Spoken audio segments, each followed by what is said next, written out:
Bonjour à tous et merci d'être présents parmi nous aujourd'hui pour notre réunion trimestrielle à Paris.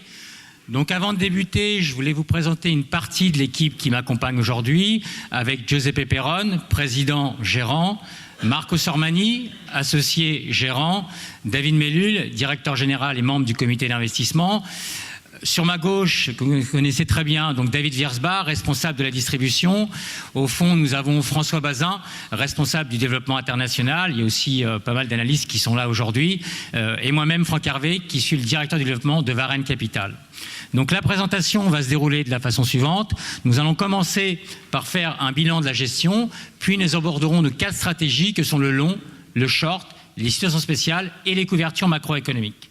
Je vais laisser la parole maintenant à Giuseppe. Merci, Franck, j'ai besoin de ça. Bonjour à toutes et à tous, merci d'être avec nous pour cette présentation trimestrielle. J'espère que vous m'entendez bien. Oui, parfait. Alors, comme d'habitude, nous allons rappeler rapidement les principes de notre gestion, puis aborder les clés directeurs de la performance du trimestre, essayer de vous donner une idée de notre positionnement et de la suite. Rapidement, vous nous connaissez, l'objectif, je crois que la plupart de vous nous connaissent, donc je vais rester éventuellement à la disposition des uns et des autres à la suite de la présentation.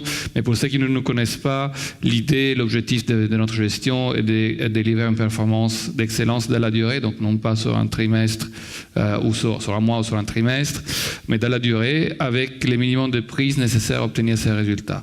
Donc pour ce faire, nous travaillons essentiellement autour des 3 axes des valeurs ajoutées. Donc les premiers, l'utilisation concomitante de plusieurs moteurs de performance. C'est quelque chose qui nous caractérise. Ici, sur la slide, vous les voyez à gauche, les longues actions, long equity, les short equity, les situations spéciales et les couvertures macroéconomiques. Donc la première originalité, c'est de les assembler dans une seule gestion. Également sur cette diapositive sur la droite, vous voyez ce que j'appelle un peu notre boîte à outils. Donc, ce que nous pouvons faire au sein de chacune de ces stratégies. Donc, si on les parcourt rapidement sur les longues actions ou long equity, nous pouvons intervenir essentiellement en construction ou sélection individuelle. Donc, c'est l'enterprise picking que vous connaissez. Mais nous pouvons également intervenir en sélection, on va dire, groupée ou collective, par les biais d'une création de paniers ou d'indices sur mesure que nous réalisons en interne. Ces indices ont essentiellement la fonction de nous exposer sur des thèmes particuliers ou d'enrichir en général la construction des portefeuilles sur également des secteurs dans lesquels nous ne sommes pas forcément présents sur l'enterprise speaking, donc une fonction d'optimisation. Sous les shorts, c'est la même construction, la possibilité d'intervenir en individuel, en sélection individuelle avec l'absolute short, mais également la possibilité de construire des paniers diversifiés ou des indices. Vous vous souvenez peut-être nos indices sur les biotech à un moment donné en 2015-2016.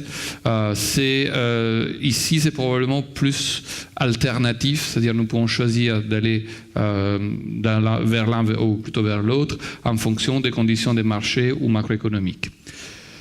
Sur l'arbitrage des fusions-acquisitions et les restructurations des capitales, on en parlera tout à l'heure. La fonction, je dirais, au sein de notre construction de ces stratégies et ces moteurs de performance est véritablement d'intervenir lorsque il y a de la volatilité sur les marchés et en quelque sorte compenser l'éventuelle baisse des valeurs probablement à court terme de la partie longue action par des opportunités qui se présenteraient à nous à ce moment-là. Historiquement, et je pense qu'on les reprendra pendant la présentation, il y a toujours une corrélation entre les moments à la fois des volatilités ou on va dire des paniques même sur les marchés. Vous vous souvenez peut-être 2008, les mois d'octobre 2008 pour nos fonds a été exceptionnel, grâce notamment à l'utilisation de ces stratégies et du déploiement de capitaux qu'on a pu en faire à ce moment-là. Tes risques, alors c'est là où nous véritablement couvrons les risques résiduels de notre portefeuille, notamment les risques de la poche longue action, avec des instruments asymétriques ou des positions directionnelles qui présentent un sous-jacent asymétrique, évidemment, pour, en quelque sorte, nous protéger contre un risque soit, on va dire, d'une dégradation très importante de la conjoncture économique, soit on va dire un risque de détérioration importante des conditions de crédit. Alors, ceci, évidemment, est lié à la poche longue, tandis que les shorts, et c'est un peu notre caractéristique, ne sont pas là pour couvrir la poche longue action. Donc, nous ne travaillons pas comme un fonds long short dans cet ensemble, mais il nous donne la possibilité de créer de la performance dans des moments un petit peu plus compliqués, que ce soit sur les marchés ou dans des conjonctures économiques plus difficiles. Donc, deuxième axe, on va dire des valeurs ajoutées, c'est pour nous la recherche. Donc la recherche est entièrement propriétaire à Varenne. C'est quelque chose qui a caractérisé notre gestion notre société de gestion depuis le début. Donc nous avons historiquement voulu éviter tout recours à la recherche tierce, à la recherche des brokers par exemple, à la recherche dite sell-side. Donc c'est quelque chose qui a nécessité la construction d'une infrastructure totalement intégrée, qui nous rend indépendants et qui nous affranchisse un petit peu de la recherche tierce. Donc c'est le troisième axe des valeurs ajoutées pour nous. Et donc ceci, rapidement, vous les voyez à la fois en termes des infrastructures opérationnelles, équipes de gestion, mais également, si on regarde un tout petit peu en bas sur cette diapositive, je pense que c'est également une volonté d'investir de façon très importante en système d'information. Donc les systèmes d'information sont un pilier de notre gestion et de notre société. Ils nous permettent de, par exemple, générer des idées d'investissement de façon totalement indépendante grâce à l'utilisation de nos bases de données fondamentales et comportementales. On verra ça un tout petit peu avec des exemples tout au long de la présentation, mais aussi d'intégrer des sources d'informations très diverses au sein de nos systèmes. Vous les voyez un peu cités ici, et d'ailleurs je pense qu'elles ne sont pas exhaustives. Ça va de Bloomberg à FactSet, à Markit, à MarketMap, jusqu'à des sources d'informations très spécifiques comme Capital IQ, Clarify, qui sont des données très poussées des Standard & Poor's. Donc si on revient à l'organisation et à l'équipe, vous voyez, la volonté de travailler en totale indépendance a nécessité la création d'une organisation un petit peu différente de celle, je dirais, qui est classique au sein d'une société de gestion. J'ai déjà parlé rapidement des systèmes d'information. Nous avons également une équipe des supports au processus d'investissement qui a une fonction d'alimenter en information brute l'équipe d'analyse d'investissement pour leur permettre de travailler directement sur la valeur ajoutée. Donc si on zoome un tout petit peu sur l'équipe d'analyse d'investissement, alors là, vous voyez, c'est une équipe aujourd'hui de 12 personnes. C'est une équipe qui est très stable, hein, donc le turnover chez nous a été historiquement très très faible. Donc une équipe très stable avec des analystes gérants qui sont avec nous pratiquement depuis soit le début de leur activité professionnelle, soit le début de notre entreprise. C'est une équipe qui s'enrichit. Donc ces trimestres, par exemple, nous pouvons faire état d'une personne qui s'est jointe à nous, à Léonore Cazel, qui a rejoint l'équipe des situations spéciales et qui est là aujourd'hui, si vous voulez lui parler. C'est une équipe, je disais, qui est organisée par binôme généralement, ou au moins par binôme, on va dire, puisqu'elle grandit. Si on parle typiquement des situations spéciales, puisque je viens de les nommer, vous voyez, Bertrand Vore et Michael Ifra travaillent ensemble, maintenant avec Aliénor, sur ces stratégies. Ce sont des équipes spécialisées. Donc, lorsque vous avez les 4 stratégies, les 4 moteurs de performance, les longues actions, les shorts, les situations spéciales, les TR risques, vous n'aurez pas les mêmes équipes derrière. Donc, les équipes sont dédiées à chacun des moteurs. Au niveau de l'infrastructure opérationnelle, là aussi nous avons choisi d'investir depuis le départ afin de créer autour de la gestion un environnement capable de répondre aux besoins à la fois du régulateur mais également et surtout de nos investisseurs en termes de transparence, en termes de risk management, en termes de conformité. Donc vous voyez ici, sans rentrer dans les détails, c'est une équipe qui est, je pense, assez respectée sur la place de Paris, avec des personnes qui ont souvent des longues années d'expérience au sein des grandes structures et qui nous ont rejoints en partageant avec nous ces projets. Sur l'équipe en question, là aussi, je pense qu'il y a un caractère de stabilité. C'est vraiment les messages essentiels. Donc, c'est une équipe qui tourne très très peu et qui avec des ajouts qui se font au fil de l'eau. Par exemple, sur le middle office. Ici, nous avons annoncé rapidement, il y a 3 mois, nous avions un recrutement en cours. Voilà, je pense que c'est chose faite. Donc nous aurons une deuxième personne qui va seconder Morgan Le Guyader sur cette activité. Ce que vous ne voyez pas forcément ici, ce sont des investissements que nous menons tous les jours, par exemple sur les systèmes d'information, avec un nombre de consultants qui travaillent chez nous sur des projets spécifiques. Juste pour vous donner une idée, aujourd'hui, pendant qu'on parle, il y a 3 consultants qui travaillent sur un sujet très spécifique afin d'améliorer notre capacité à intervenir sur les marchés et gérer tout ce qui concerne les front office, les middle office jusqu'au back office, qui est évidemment une condition nécessaire à la croissance de notre entreprise. Donc, ces investissements nous permettent de rester sereins quant à notre capacité à accompagner la croissance, à la fois sur la gestion, mais aussi sur tout ce qu'il y a autour. Avec ceci, je passe donc la parole à Franck pour nous présenter la gamme. Merci. Merci Giuseppe. Donc, un rappel sur la gamme. Donc, chez Varenne, nous gérons 5 fonds. 4 fonds de droit français et un fonds de droit anglo-saxon, 2 fonds sur la stratégie UCITS, que sont Varenne Valeur et Varenne Global, et 3 fonds sur la stratégie non-UCITS, que sont Varenne Sélection, Varenne Global Sélection et The Value Active Fund.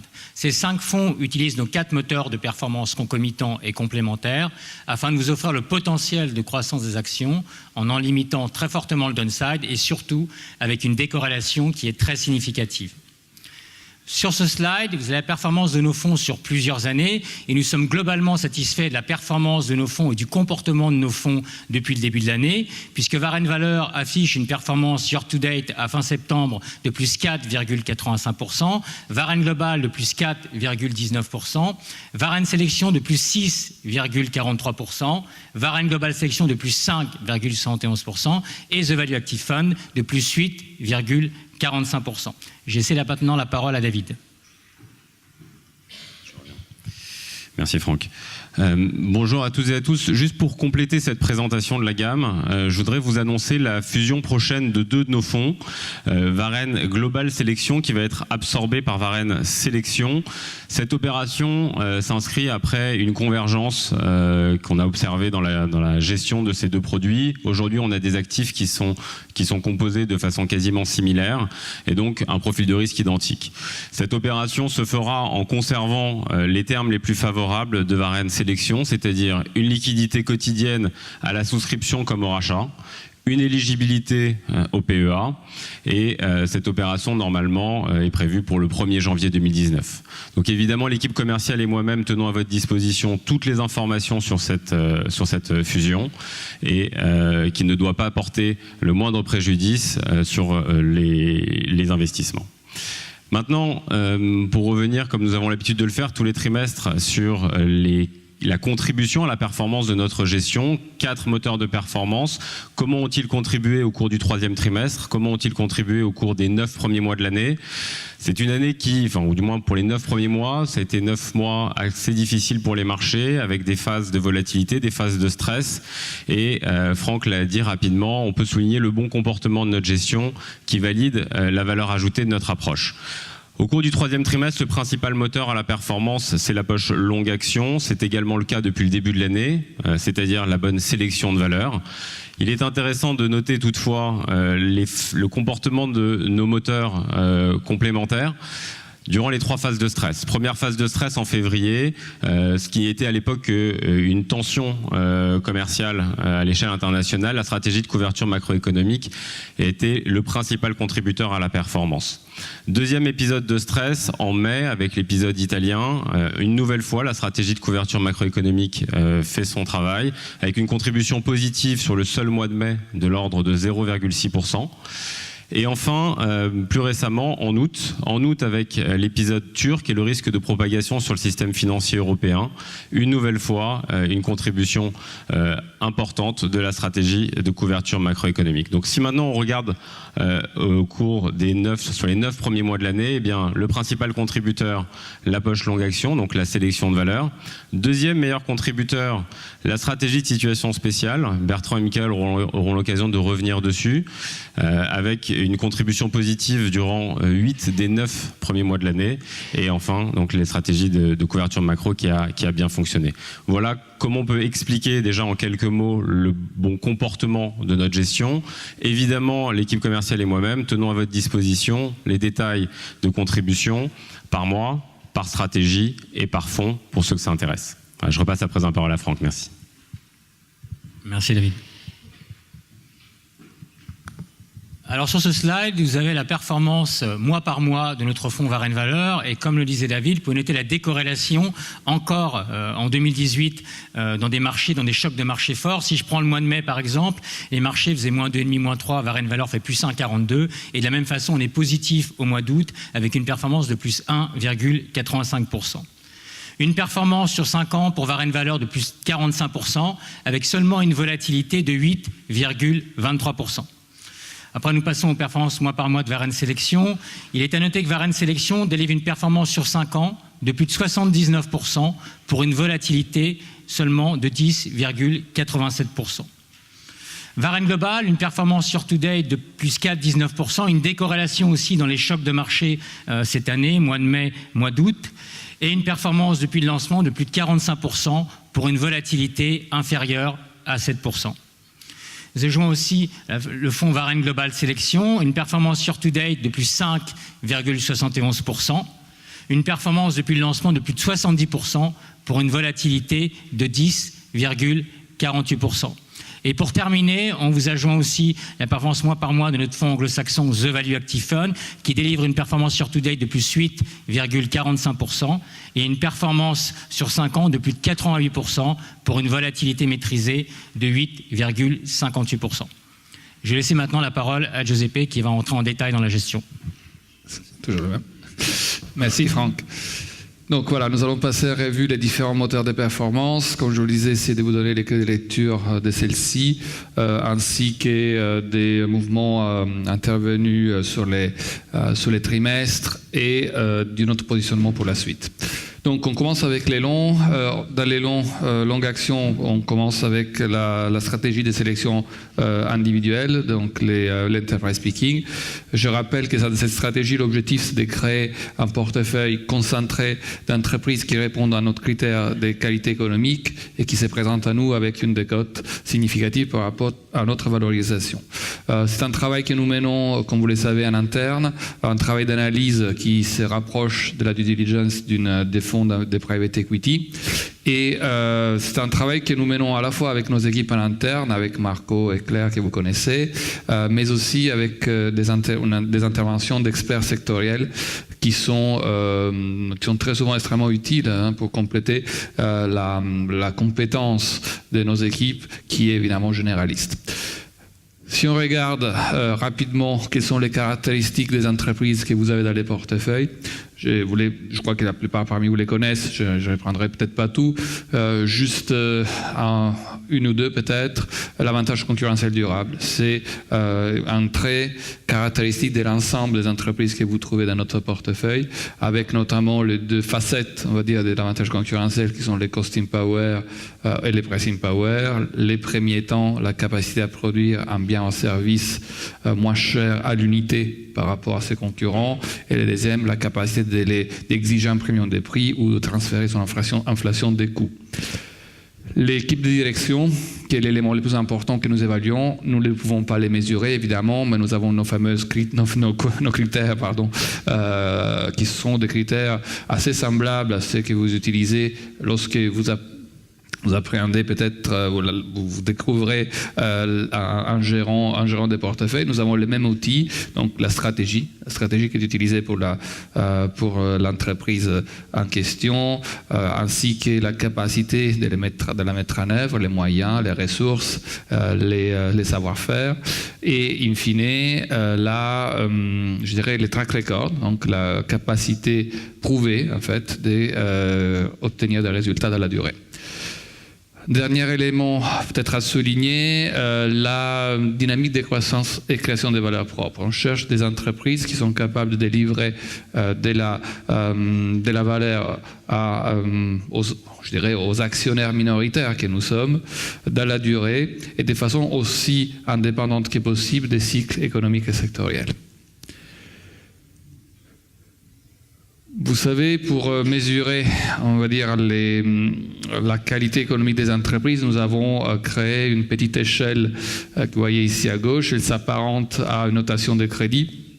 Et sans rentrer dans les détails, juste regarder les A et B. A, c'est la meilleure qualité économique, c'est les entreprises pour lesquelles ou desquelles nous attendons des économiques d'excellence dans la durée, notamment grâce à l'avantage concurrentiel et aux perspectives économiques qu'elles présentent. Nous attendons un retour sur fonds propres d'excellentes factures avec un retour sur capitaux engagés qui soit également très favorable. B, ça sera des entreprises que nous considérons investment grade, donc on peut investir, mais qui ont une qualité économique inférieure, et autant on sera capable d'aller investir sur une A à un price earning, si on veut parler dans ces termes-là, qui ne sont pas vraiment ceux que nous utilisons, mais juste pour vous donner une idée, des 16, 17, même 18 parfois, autant on ne sera pas disposé à investir sur une B pour un price earning à des chiffres. Donc on cherchera, pour en faire un bon investissement, trouver un point d'entrée sur une entreprise qui est en classe type B à, je veux dire, quelque part entre 8 et 10 fois les bénéfices maximum. Je descends rapidement pour citer juste sum of the parts, c'est la somme des actifs. Donc là, on a une valorisation qui s'est faite essentiellement par des sommes, par la valorisation des actifs plutôt que par les cash flows, les retournements et des situations de croissance. Donc, si on regarde concrètement qu'est-ce que cela veut dire, notre portefeuille, si on veut rapidement jeter un coup d'œil aux principales lignes des valeurs en ces cas-là, mais bon, elle s'appliquera à la plupart de nos fonds. Là, vous voyez des caractéristiques qui sont assez évidentes et marquées. Par exemple, un retour sur fonds propres, sur capitaux propres, de l'ordre d'environ 28% après impôt, qui est évidemment quelque chose de très satisfaisant. Donc, pour 100 € de capitaux propres, ces entreprises dégagent une rentabilité nette après impôt de 28 €. Si on regarde les autres métriques sur la slide, donc la croissance du BPA, évidemment c'est satisfaisante, plutôt en accélération d'ailleurs. Les dividendes, je les présente toujours et à chaque fois je dis que ce n'est pas vraiment un critère pour nous, tout simplement parce que dans la plupart de nos entreprises, nous avons en place des plans de rachat d'actions assez importants qui augmentent je dirais les rendements de façon assez significative. Je crois que l'exemple le plus parlant, c'est Ulta Beauty. Facialement, vous n'avez pas de rendement, mais en réalité, c'est une entreprise qui rachète environ 5% de ses actions juste sur cette année. Donc, imaginez la différence. La croissance des dividendes qui suit un tout petit peu la croissance du BPA. Alors, sous la droite, vous avez nos métriques internes, c'est-à-dire la première, c'est les ratios de décote par rapport à valeur, et la deuxième, c'est l'estimation de qualité économique que je viens de vous montrer. Donc là, on est sur les portefeuilles industriels, donc du coup, vous avez que du A, B et GR éventuellement, et donc vous n'avez pas des entreprises comme par exemple Expedia, qui a été un très bon contributeur, on va les voir tout de suite d'ailleurs, ici. mais qui font partie, qui sont classées comme des turnaround. Donc elles sont jugées et mesurées avec des métriques assez différentes, parce que dans les cas d'Expedia, ils sont en train de travailler à un repositionnement assez important d'une de leurs principales divisions. Alors, si on regarde donc les autres contributeurs, donc on vient aux principaux contributeurs du trimestre, et on a aussi quelques éléments sur l'année. Donc, vous voyez, c'est un trimestre assez satisfaisant, évidemment, avec des contributions importantes d'un certain nombre de nos composantes. Mais comme d'habitude, je commence toujours avec du négatif. Donc, principaux contributeurs négatifs, alors il s'agit des contributions assez mineurs, mais bon, on les cite quand même. Avesco, société entreprise allemande, avec un moins 0,17, donc pas très important, avec, je dirais, un mouvement essentiellement technique qui nous alerte, je dirais, le laisse très serein quant à la suite des événements. Donc c'est une entreprise qui suit parfaitement son chemin et qui les fait de façon totalement conforme à nos attentes.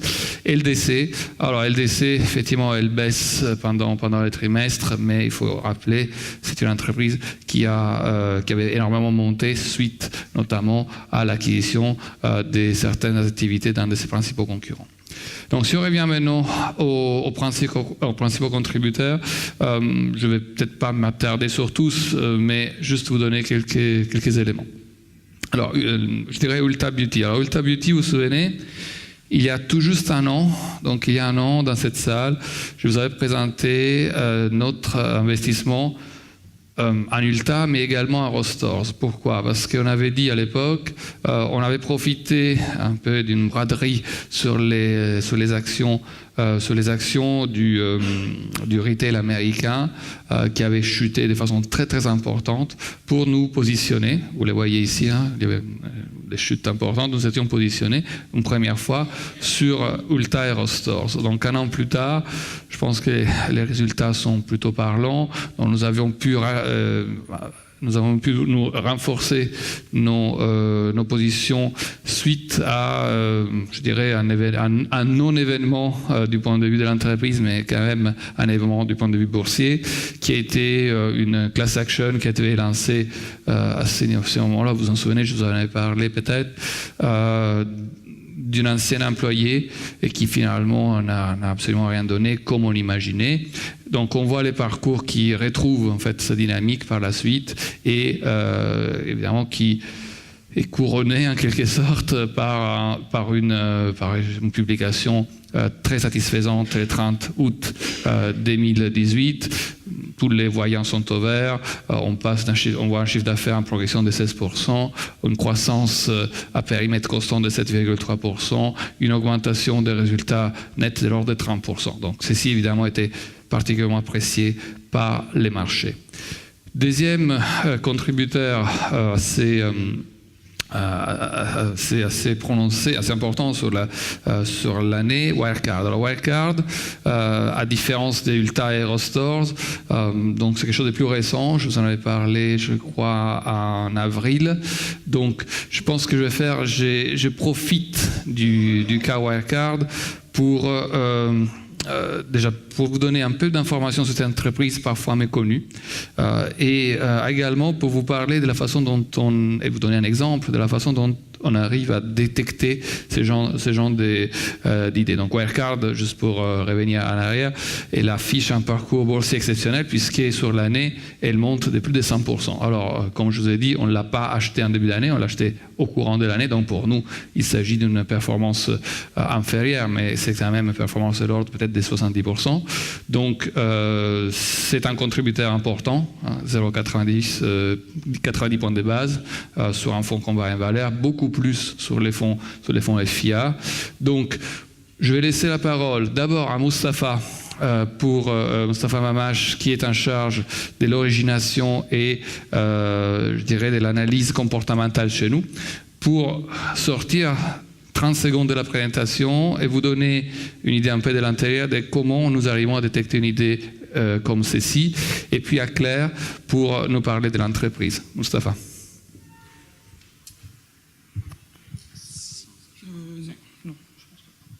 Bonjour.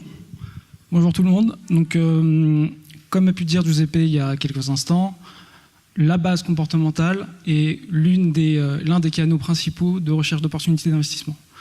Et pour ce faire, l'objectif ici est d'analyser les transactions des dirigeants. L'objectif est de trouver une anomalie par rapport à ces transactions. Une anomalie chez nous, c'est un comportement inhabituel et significatif. Donc, pour ce faire, Varenne a créé en interne une base de données propriétaire avec des données des dirigeants à travers la planète et des données marchés qui viennent de Bloomberg, de FactSet, de Markit. L'outil, en tant que tel, agrège et compile toutes ces données-là pour sortir un rapport qui est de cette formule-là. Je ne sais pas si tout le monde voit. Non.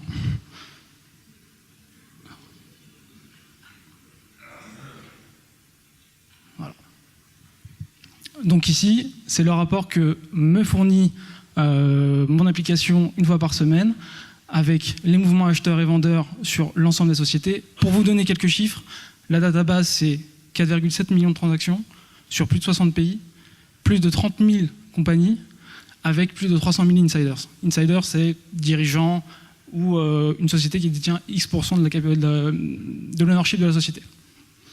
Et donc à ce niveau-là, mon travail est d'effectuer une analyse approfondie pour chercher des raisons éventuelles à ces anomalies. Donc une fois par semaine, donc le lundi, je vais avoir à peu près 30 à 40 sociétés.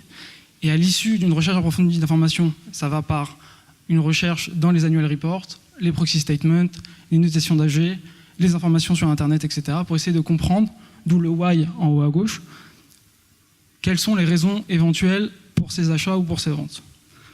Donc à ce niveau-là, on ne sait pas qui achète ou qui vend, mais ce qu'on sait, c'est qu'il y a des mouvements. Et Varenne a créé également plusieurs critères d'interprétation qui nous permettent de donner un petit peu plus de couleur et d'éléments supplémentaires et d'informations pour savoir si éventuellement ils sont plusieurs à acheter ou plusieurs à vendre, s'ils vendent sur une tendance baissière ou ils achètent sur une tendance haussière, etc., etc.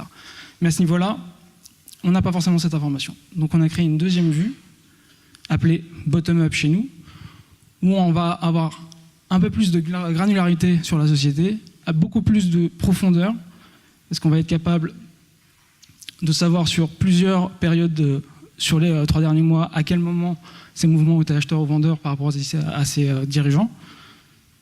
On va avoir un peu plus de couleur sur les patterns chez nous, donc critères d'interprétation.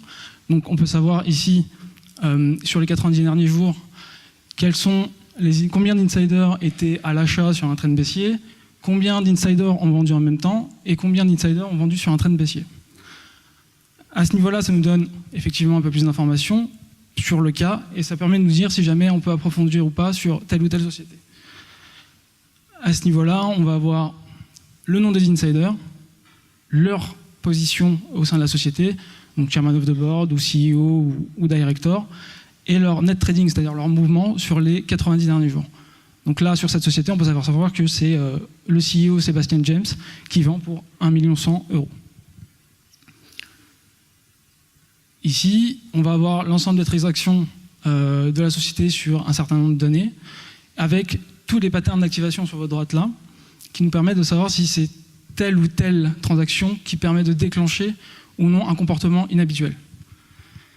Donc, pour préciser, tout ça est totalement automatisé et mon travail consiste effectivement à approfondir sur cette société, aller chercher l'information sur ses dirigeants. Donc, ça passe par de savoir quel âge il a, de savoir quelle est sa position au sein de la société, a-t-il accès ou non à une information privilégiée que le marché n'aurait pas, est-il là depuis plusieurs années, a-t-il toujours été dans ce business-là ou pas, et grâce à toutes ces informations que je vais pouvoir aller chercher, de savoir quel est son salaire, le type de award qu'il peut avoir sur ses stock options, etc., etc. Et grâce à toutes ces informations-là, je peux avoir une idée et de qualifier et de quantifier le caractère anormal de la société. Comme je vous disais tout à l'heure, une société pour nous qui est anormale, il faut qu'elle soit significative et inhabituelle. Une fois que ce comportement est validé de notre côté, cette société-là va être distribuée soit à l'équipe long, soit à l'équipe short. Je vous ai présenté un cas lambda de toutes les sociétés qu'on peut voir, mais prenons un cas concret, à savoir Wirecard. Wirecard, courant février 2018, notre système a pu mettre en avant une société avec un insider, à savoir le PDG de la société, Marcus Brown, qui a acheté pour 4,6 millions d'euros d'actions à un prix moyen de 91,7.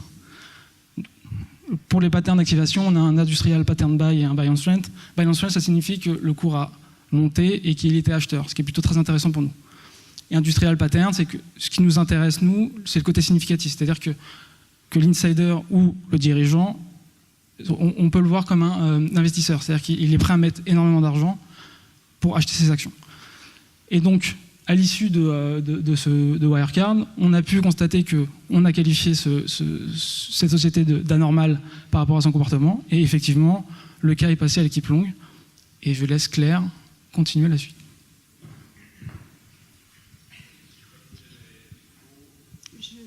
Juste pour préciser, ça va, donc je pense que je ne sais pas s'il y a des questions sur la façon dont on procède.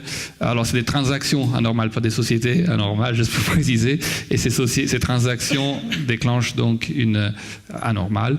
Comme le disait Mustapha, sont dispatchées à l'équipe longue ou short, selon évidemment que s'agisse des patterns acheteurs ou vendeurs. Donc est-ce qu'il y a des questions là-dessus? Oui, allez-y.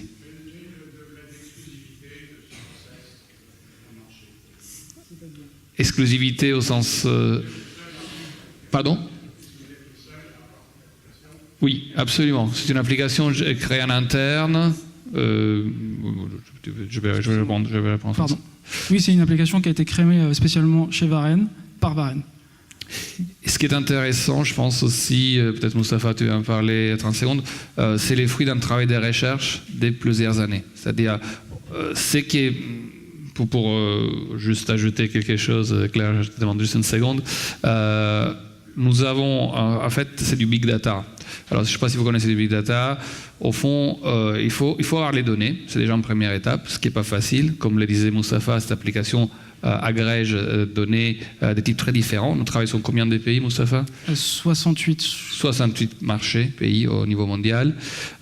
Et ça, c'est une première difficulté. La deuxième, c'est de normer. C'est-à-dire, qu'est-ce que c'est une transaction, par exemple une levée d'options en France, aux États-Unis, en Russie. En Russie, on ne travaille pas peut-être, mais compliqué. Pardon, compliqué. On va prendre, je sais pas, un autre marché en Italie. Donc, ce sont des définitions très différentes. Après, la façon dont ils sont reportés. Chaque marché est différent. On peut avoir des marchés dans lesquels il y a une feuille de papier finalement, juste ça, parce que, bon, pour des raisons historiques, c'est un marché qui n'est pas très développé, et d'autres dans lesquels tout est informatisé. Donc tout ça, c'est déjà la première difficulté. Mais je dirais, la valeur ajoutée vient de la norme, du fait qu'on peut appeler ça de la normalisation des patterns, c'est-à-dire des critères d'interprétation. Les critères d'interprétation, ils sont extrêmement compliqués à normaliser. Donc, je vous donne un exemple. Un directeur financier qui, après une hausse des 50% du titre, vend 15% ou 20% même, disons 20% de ses actions, est-ce que c'est un signal positif ou négatif ou neutre? Alors là, c'est compliqué parce qu'on peut dire qu'il a vendu 15% de ses actions, mais quelqu'un d'autre pourrait vous dire il a gardé 85%. Donc, vous voyez, c'est ces genres de critères d'interprétation qui font la force de notre application. Et pour ce faire, nous avons travaillé avec des experts, entre autres américains d'ailleurs, qui sont des véritables références sur l'interprétation, sur l'analyse comportementale. Donc, ceci a porté à la cristallisation d'une bonne dizaine des critères d'anomalie que nous recherchons. Et comme le disait Mustapha, 40, 50 entreprises par semaine, il y en a peut-être 2 ou 3 par mois qui passent au fond. Donc c'est ça qui est la valeur ajoutée. Une partie, l'automatisation. Une deuxième, je dirais encore plus importante, la valeur ajoutée de notre savoir-faire à l'interne avec notre équipe. Oui.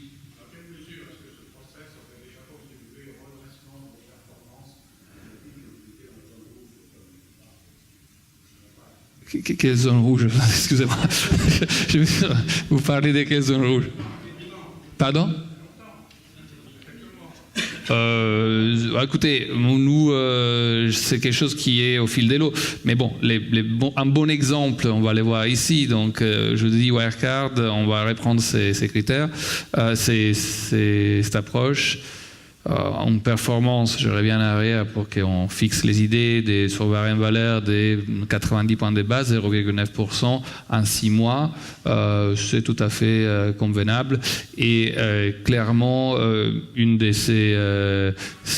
ces contributeurs, donc Wirecard, est issu de ces process. Donc, mais c'est juste un exemple pour vous faire comprendre que derrière ce que vous voyez ou les portefeuilles, il y a une infrastructure de pointe qui se base sur des projets de recherche et développement, qui se base sur des investissements importants, une équipe très compétente, et celle-ci, en quelque sorte, est à l'origine des performances que vous voyez. Il y a beaucoup d'autres choses, et si ça vous intéresse, je vous invite à venir nous voir au bureau, passer une demi-journée avec nous, vous verrez tous ces systèmes, discuter avec les équipes, et comme je l'ai dit souvent, nos portes sont ouvertes, donc vous pouvez à tout moment venir nous voir et demander un rendez-vous avec notre équipe de relations investisseurs, on vous fera voir tout ça. D'accord? Donc, du coup, pour répondre encore mieux à votre question, on va attaquer les cas Wirecard. Les canaux de détection, on vient de les nommer. Donc, nous avons un CEO qui achète pour 4,6 millions d'euros dans une baisse, en profitant d'une baisse de 20%, mais bon, on ne les voit pas sur les graphiques, mais cette baisse intervient après une hausse très importante. Donc, pourquoi, à ce moment-là, un PDG comme M. Brown décide d'investir 4,6 millions d'euros sur cette entreprise? C'est quelque chose d'inhabituel, donc évidemment il a peut-être des informations que nous n'avons pas, ou il a tout simplement une vue différente de celle du marché.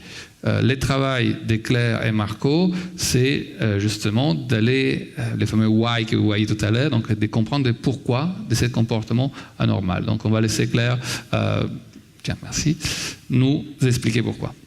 Bonjour à tous, merci Giuseppe. Donc Wirecard, qu'est-ce que Wirecard? C'est un des leaders mondiaux spécialisés dans les solutions de paiement électronique. Vous pourrez connaître peut-être certains de ses concurrents en Europe. On a le britannique WorldPay, qui a été acquis par l'américain Ventive l'année dernière, mais également le néerlandais Adyen, qui a fait son IPO très récemment, ou encore Ingenico, plus connu en France évidemment, mais qui est un peu à la traîne sur ce segment.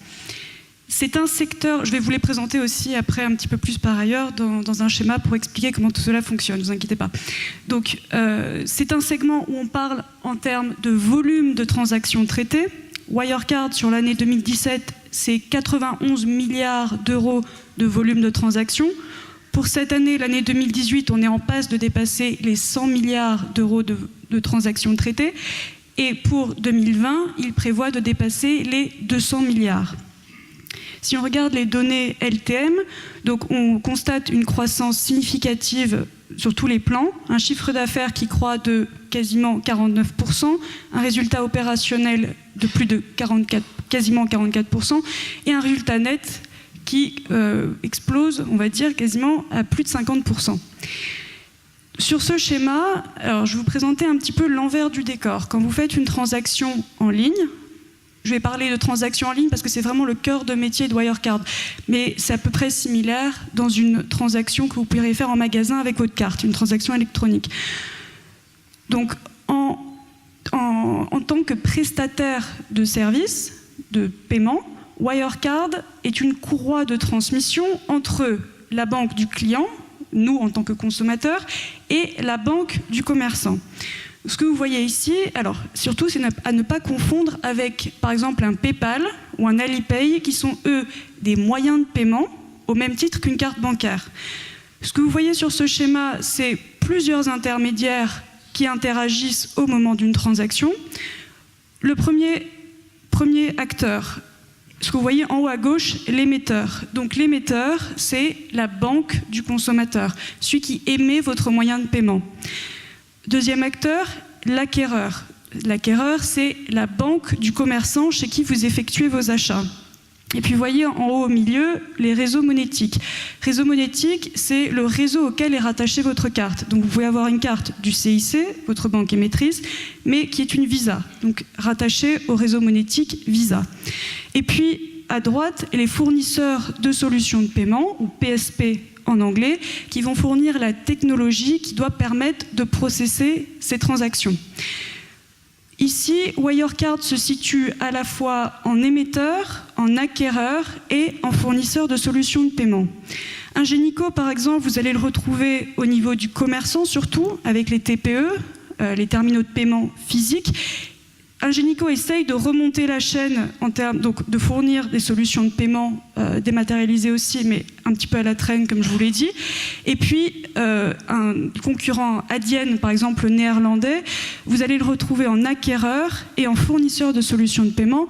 Mais Adyen, on le verra aussi un peu plus tard, contrairement à Wirecard, est positionné sur des très gros comptes clients. Donc Adyen a à peu près 4000 clients, Wirecard en a 250 000. Donc les clients d'Adyen, ça va être Netflix, Facebook, Uber, c'est des très gros comptes. Ce que vous voyez ici, dans une transaction, si on prend l'exemple d'une transaction de 100 €, vous achetez un bien d'une valeur de 100 €, le marchand, le commerçant, ne reçoit que 98,5. Donc sur toute la transaction, chaque intermédiaire va se servir une commission. C'est les pourcentages que vous avez dans les ronds rouges. Alors tout ça, c'est des moyennes. Ça ne se passe pas exactement comme ça à chaque fois, mais ça vous donne une idée de pourquoi déjà un commerçant en général ne veut pas que vous payiez par carte, ou pourquoi ça coûte un peu plus cher quand vous payez par carte. Donc en substance, vous avez sur cette slide ce que je viens de vous expliquer à travers les deux divisions de Wirecard. La première, solution des traitements de paiement électroniques et la gestion des risques, et puis l'acquisition et l'émission. Donc ces deux divisions sont complémentaires. Les clients de Wirecard s'appuient sur Wirecard pour une gamme de services. En général, ce n'est pas que pour un service, mais le paiement reste au cœur des solutions et des services proposés par Wirecard. Donc, il s'appuie sur les compétences électroniques, ou les capacités technologiques plutôt de Wirecard en termes de gestion de transactions, des flux de transactions internationales notamment, ce qui est beaucoup plus complexe que de faire du cross-bordering, comme on dit, donc des transactions transfrontalières. Également, une plateforme globale Wirecard est très fort sur la gestion des risques à travers sa plateforme globale. Donc gestion des risques, c'est autant la fraude qu'une insolvabilité du client. Et puis l'acquisition et l'émission. Donc l'acquisition, j'en ai parlé, c'est Wirecard qui intervient en tant que banque du commerçant, qui centralise les commissions et qui les redistribue aux différents acteurs. Et l'émission, autant une émission de moyens de paiement en carte physique qu'en carte virtuelle. Carte physique, ça va être des cartes prépayées par exemple. Carte virtuelle, en France, ils ont aidé au développement d'Orange Cash. Et ils font également leur propre moyen de paiement ou carte visuelle à eux qui s'appelle Boon, qui a été lancé en 2015. On en verra peut-être un peu plus tout à l'heure. Si on regarde l'historique de Wirecard, je pense qu'il y a deux points à retenir. Bon, tout d'abord, trois peut-être. Wirecard est un pionnier dans les solutions de paiement électronique dès le début des années 2000. Ce que je voudrais souligner ici, c'est que ça a d'abord été une croissance organique. Toute la technologie qui est déployée par Wirecard a été développée en interne. Les acquisitions, c'est vraiment pour étendre leur empreinte géographique, pour élargir leur force de frappe au niveau mondial. Ils ne font pas d'acquisition pour des raisons technologiques. Ils savent tout faire en interne. Donc on voit qu'ils ont notamment pas mal insisté sur l'Asie du Sud-Est. Et puis on est passé en 2016 à l'acquisition des activités de cartes prépayées de Citi aux États-Unis. Et pareil encore, une acquisition d'un portefeuille de Citi en Asie-Pacifique. Ces deux acquisitions, donc les deux dernières 2016, signent la fin des acquisitions qu'ils vont faire. Ils estiment qu'aujourd'hui, ils ont la présence mondiale nécessaire pour leurs activités. Autre point que j'aimerais souligner, c'est Wirecard qui est constamment en avance qui est un précurseur sur les demandes à venir. Donc, autant sur les solutions de paiement que sur les partenariats qu'ils signent avec des acteurs de ces secteurs. Donc on note par exemple dès 2012 la création de solutions de paiement mobiles, ou même dès 2015, une coopération avec Alipay, donc véritable précurseur. Et puis le marché a reconnu cette capacité à innover et à anticiper les demandes futures, puisque Wirecard, très récemment, il y a à peu près 2 semaines, a remplacé Commerzbank au DAX. Comme je l'ai déjà dit, c'est une société à très forte croissance, donc on le voit dans les volumes de transactions traitées. Comme je l'ai dit, on devrait dépasser les 100 milliards cette année et les 200 milliards d'ici à 2020. Ça se traduit dans un chiffre d'affaires qui a un taux moyen de croissance annuelle de près de 28%, et également dans des résultats opérationnels avec un taux moyen de croissance annuelle de plus de 25%, tout en maintenant des marges opérationnelles au-dessus des 20%. Si on passe Wirecard par le prisme de la méthodologie Varenne, on cherche à déterminer un avantage concurrentiel à 3 niveaux, le costing power, le pricing power, et on cherche à estimer la qualité du management, comme Giuseppe vous l'a dit auparavant. Sur le costing power, 3 points à retenir. Le premier, c'est la présence mondiale de Wirecard qui lui permet de réaliser des économies d'échelle avec 46% de ses effectifs dans des pays à faible coût de main-d'œuvre. Autre point dans l'avantage concurrentiel du costing power, la flexibilité et la scalabilité de son infrastructure qui n'est pas alourdie par des business legacy, comme un Ingenico par exemple. Ce que j'entends par business legacy, c'est des coûts de production, d'exploitation, de maintenance des réseaux de TPE par exemple. C'est également une infrastructure qui est extrêmement automatisée, qui s'appuie sur notamment l'intelligence artificielle. Donc, au stade auquel Wirecard est aujourd'hui, il n'y a pas besoin d'investissement significatif à rajouter, bien qu'il y ait une croissance des volumes significative. Et puis, à noter les fortes barrières à l'entrée, le dernier point. Pour pouvoir opérer dans ce secteur, les différents acteurs doivent avoir certaines licences et autorisations spécifiques. Wirecard a su nouer les partenariats à l'échelle mondiale avec les principaux acteurs de la monétique, Visa, Mastercard, UnionPay, mais également a réussi à obtenir des autorisations locales qui lui permettent d'opérer sur différents marchés. Donc une licence bancaire en Allemagne qui lui permet d'opérer sur l'ensemble du marché européen, mais également en Turquie, puis des licences à Singapour et en Inde qui lui permettent aussi d'opérer sur le marché d'Asie du Sud-Est. Deuxième point dans l'avantage concurrentiel, le pricing power.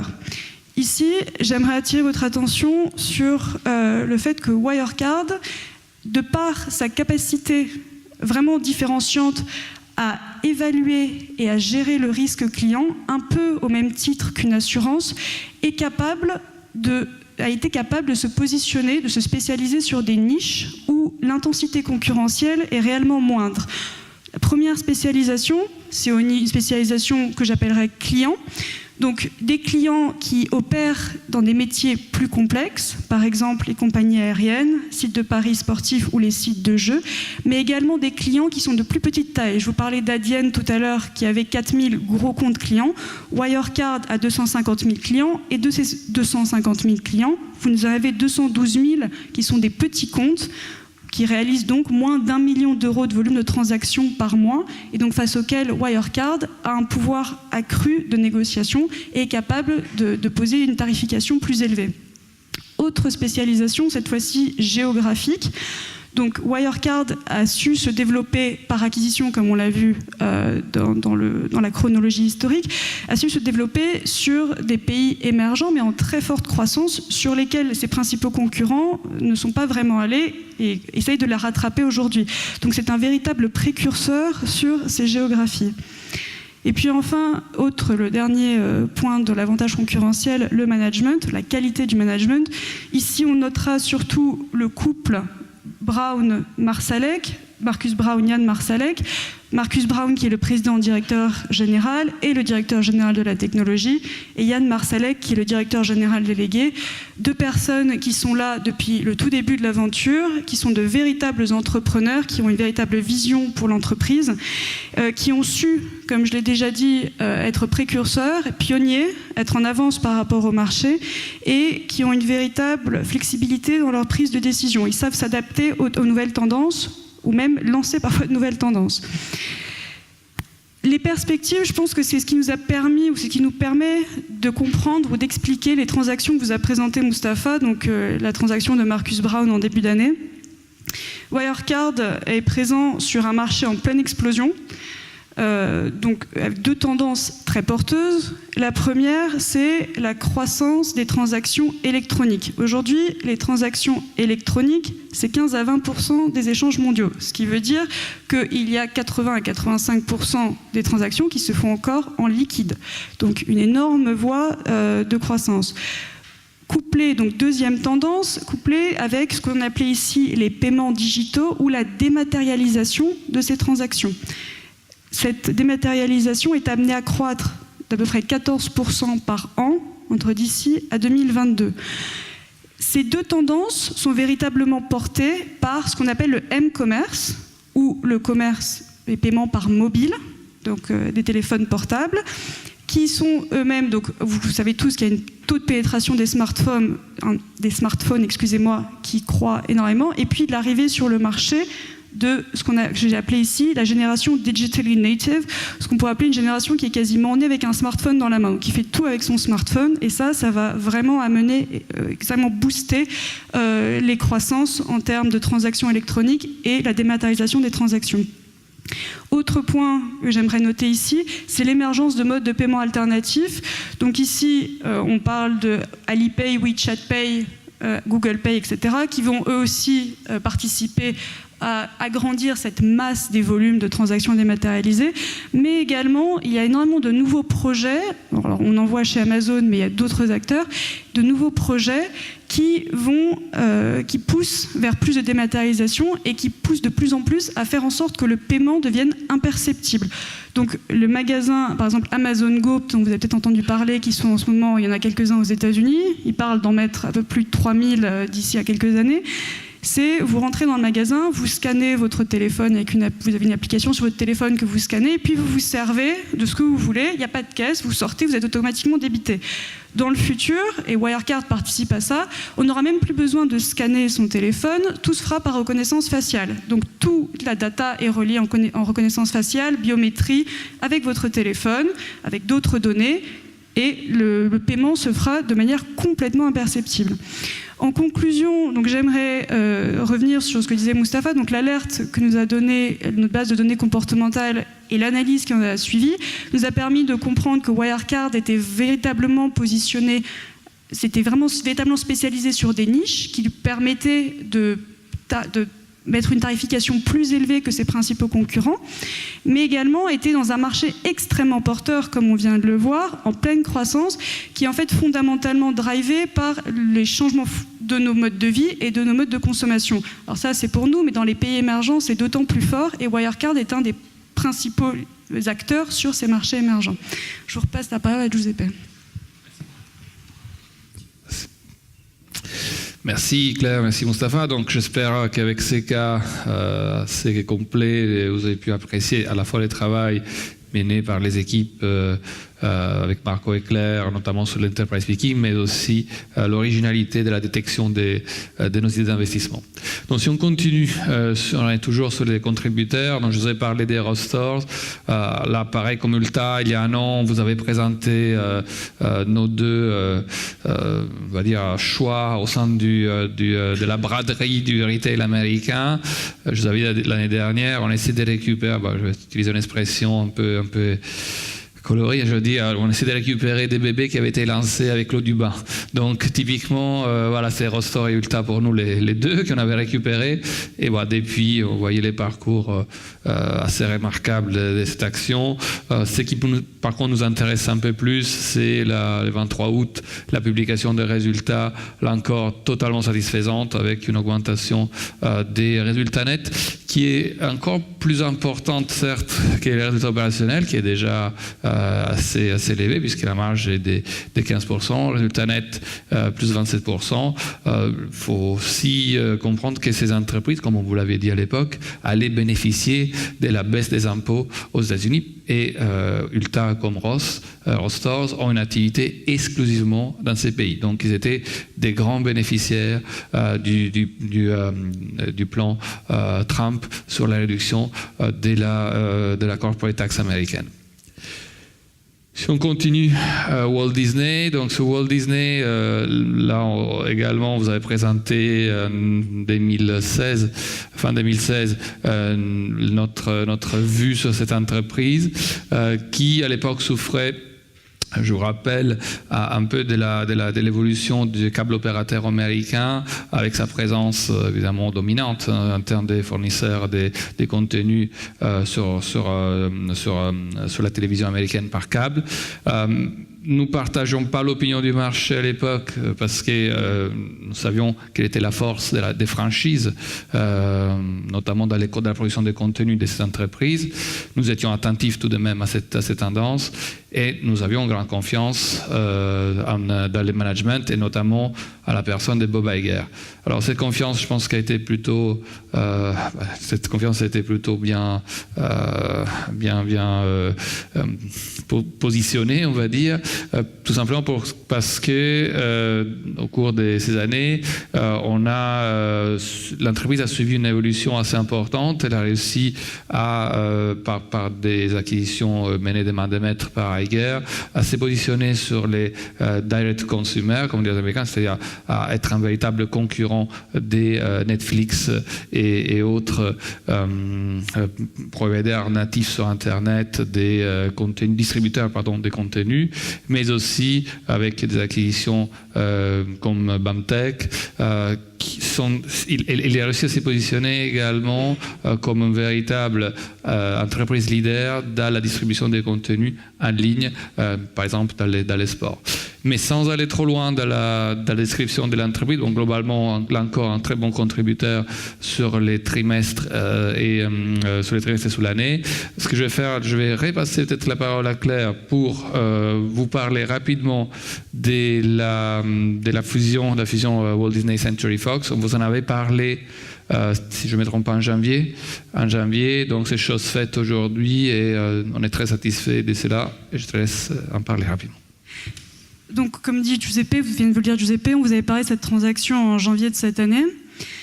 Donc, pourquoi est-ce que Disney voulait acquérir 21st Century Fox? Alors, c'est vraiment une question de se positionner en tant que leader sur le contenu pour pouvoir faire face à des acteurs de taille comme Amazon, Netflix ou même Apple qui investissent énormément dans la production et dans l'acquisition de contenu. Donc, qu'est-ce que Disney a acquis? Alors maintenant, on sait qu'ils l'ont acquis, mais à l'époque, quand on vous l'a présenté, ce n'était pas encore fait. Donc, sur la télévision, ils acquièrent les actifs, toutes les chaînes internationales de Fox et la majorité des chaînes domestiques. Sur le film, ils acquièrent les studios de production de cinéma et ce que Giuseppe appelait le direct to consumer, donc c'est directement vers le consommateur. On a les 39,1% de Sky, sur lesquels on reviendra tout à l'heure, et 30% de Hulu, sachant que Disney avait déjà 30% de Hulu, donc à la suite de cette transaction, ils en ont maintenant 60%. Hulu, c'est un acteur dans le streaming aux États-Unis. Donc, sur ces trois plans, pour nous, ce sont des actifs qui sont véritablement complémentaires, puisque sur la télévision, ça renforce de manière considérable le pouvoir de négociation de Disney face aux câbles opérateurs. Dans les films, alors ils ont une part de marché énorme sur le contenu, pareil, qui renforce leur pouvoir de négociation face à la distribution, et qui leur permet également de pouvoir promouvoir ces contenus en produits dérivés. On vous en avait parlé aussi en janvier. Disney est un des principaux acteurs en termes de licences. C'est plus de 55 milliards de dollars de licences. Alors, ils ne vont pas toucher les 55 milliards, ils vont toucher quelques pourcentages, mais c'est les plus grosses licences. Donc, pareil, on peut pouvoir traiter ces produits dérivés. En termes de direct to consumer, donc il y a des acquisitions, mais il y a également deux canaux qu'a créé Disney en interne, grâce à BAMTech, que vous voyez ici en haut, qui détiennent à 76% aujourd'hui. Donc il y a ESPN+, qui a été lancé en début d'année, qui compte déjà aujourd'hui plus d'1 million d'abonnés, qui est sur le sport.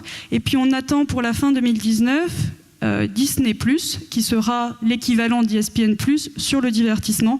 Donc on doit attendre la fin 2019, puisqu'on attend la fin de l'accord de la licence qu'ils ont avec Netflix pour pouvoir lancer ce projet. Pardon, excusez-moi. Sur l'actualité, donc la chronologie d'événements. Il y a 2 offres qui se sont faites en parallèle. La première, elle a été entamée en décembre 2016 par 21st Century Fox, qui cherchait à racheter les 60,9% de Sky qu'ils ne détenaient pas encore. Deuxième offre, entamée en décembre 2017 par Disney, sur la majorité des actifs de 21st Century Fox. Au cours de l'année 2018, le câble opérateur américain Comcast a fait monter les enchères sur les 2 actifs, donc autant sur Sky que sur la majorité des actifs de 20th Century Fox que cherchait à acquérir Disney. Les 2 situations se sont dénouées sur les 3 derniers mois. Donc le 19 juillet, où Comcast concède la victoire à Disney dans le rachat des actifs de Fox. Et puis tout récemment, en septembre, sur Sky, donc le 22 septembre, la vente aux enchères pour Sky a été remportée par Comcast. Et puis le 26 septembre, Disney Fox, l'entité Disney Fox, cède ses 39,1% de Sky à Comcast en touchant au passage à peu près 15 milliards de dollars ou un peu moins de 12 milliards de livres, qui va servir notamment à diminuer la charge de la dette de Disney. Donc, comme disait Giuseppe, un véritable coup de force de Bob Iger et de M. Murdoch, évidemment aussi, qui permet à Disney de se positionner en véritable leader sur le contenu et de pouvoir faire face à de véritables acteurs mastodontes comme Amazon, Netflix ou encore Apple. Merci beaucoup. C'est clair. Donc, l'opération s'est déroulée exactement comme on l'imaginait, même un petit peu mieux avec les rachats des Sky sur lesquels, évidemment, il y avait quelques questions. Et en plus de ce que vient de dire Claire, il ne faut pas oublier la télévision. Aujourd'hui, l'ensemble de ces canaux font que Disney est en position de force vis-à-vis des câbles opérateurs américains. Il était déjà quasi incontournable. Aujourd'hui, elle est sans conteste. Donc, si maintenant on continue rapidement sur les contributeurs, parce qu'il y a un certain nombre en positif, donc on a vu Givaudan aussi. Alors Givaudan, je ne rentrerai pas là-dedans, dans les détails, mais on a encore des résultats très satisfaisants avec, je dirais, 2 tendances. La première, on était d'ailleurs récemment avec les dirigeants de l'entreprise et qui nous l'ont confirmé, c'est la capacité à augmenter et répercuter sur leurs propres clients l'augmentation des matières premières qu'ils avaient connues, en dépit de quelques déconvenus de début d'année. Et la deuxième, ce qui est encore plus intéressant probablement, c'est une certaine réaction des acteurs historiques qui avaient été bousculés, comme les Nestlé, Danone, etc., qui avaient été bousculés par les nouveaux entrants qui profitaient en quelque sorte des modes de distribution par Internet. Et aujourd'hui, ceci, en fait, il y a 3 ans, on va dire 3-4 ans, avait créé un gros problème aux acteurs historiques qui sont les clients principaux des Givaudan. Aujourd'hui, ils ont trouvé la façon de riposter, notamment par la création des marques qui, tout en étant dans leur galaxie, sont perçues par les consommateurs comme indépendants. Et Givaudan, évidemment, les aide à la fois sur les 2 métiers, qui sont la parfumerie d'un côté et comment on dit les flavors en français, Marco? Les arômes, merci, sur l'autre. Donc, on continue. LVMH. Donc LVMH, bon, là encore, je pense qu'il n'y a même pas besoin de les commenter. Ce sont des croissances absolument extraordinaires. Et les titres qui, évidemment, en prennent acte, ou les marchés plutôt en prennent acte, et les titres qui s'envolent. Donc pour le moment, nous restons encore positionnés sur l'entreprise.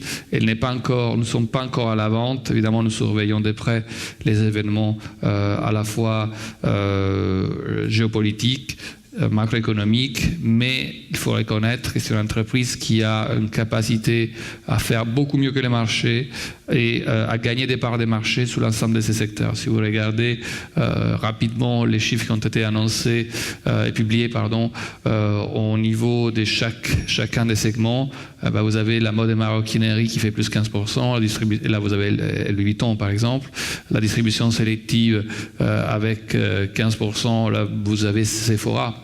Alors Sephora, c'est un peu marrant parce que finalement nous avons Ulta et Sephora dans nos portefeuilles qui sont un peu les concurrents. Ulta c'est les Sephora américains en quelque sorte et nous profitons de la dynamique des deux différemment.